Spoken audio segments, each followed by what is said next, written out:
je pense que le vote du budget démontre que le budget que nous avons présenté était un bon budget, sans doute le meilleur possible dans le contexte budgétaire et financier que nous avons eu à affronter. Les chiffres sont clairs. La masse salariale globale a effectivement augmenté d'environ 1,9 million d'euros. Il y a environ 800 000 euros qui sont dus à des engagements pris par l'ancienne majorité et qui n'avaient pas été budgétisés par celle-ci et donc qui se sont imposés à nous. Il y a également 850 000 euros qui sont dus à des décisions d'origine étatique, comme par exemple l'aménagement des rythmes scolaires ou la revalorisation des rémunérations des catégories C. Et donc sur le 1,9 million, il y a 1,7 million qui sont extérieurs à la volonté de la majorité municipale. Les 200 000 euros restants, nous les assumons, ils font partie de la politique que nous avons voulu mettre en œuvre. Il y a d'un côté 100 000 euros au titre des emplois d'avenir. Sur ces 100 000 euros, il y aura un remboursement de l'État de la quasi-totalité de la somme. Et les 100 000 euros restants permettent le recrutement de 2 personnes sur 2 politiques qui sont pour nous essentielles.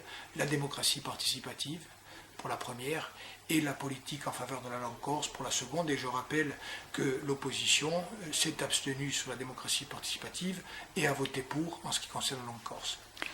Par contre, je trouve particulièrement intolérable et mensonger que l'opposition, et notamment Jean Tsoukaré et Francis Riolacci, puissent répéter à l'envi que nous aurions multiplié les embauches. Là encore, les chiffres sont clairs et le tableau des emplois est joint au budget qui a été voté, il est incontestable. Il y avait 660 personnes employées à la ville de Bastia lorsque nous sommes arrivés aux responsabilités. Il y en a aujourd'hui 661, donc nous avons strictement maintenu le nombre d'emplois. Nous avons fait la démonstration ce soir que la politique de recrutement sous l'ancienne majorité était souvent contestable et quelquefois illégale.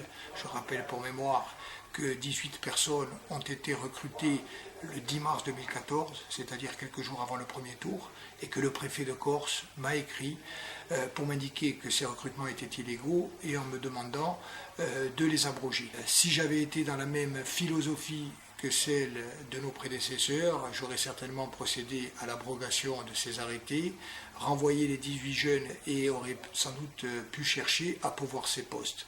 Ça n'a pas été la logique que nous avons mise en œuvre. Nous avons considéré que ces jeunes, même s'ils avaient été recrutés dans des conditions fautives, voire illégales, méritaient d'avoir leur chance. Nous avons demandé une évaluation à leur chef de service et dès lors qu'ils avaient donné satisfaction, j'ai annulé les contrats qui étaient effectivement illégaux, mais par contre, je les ai renouvelés dans leur contrat et dans leur poste.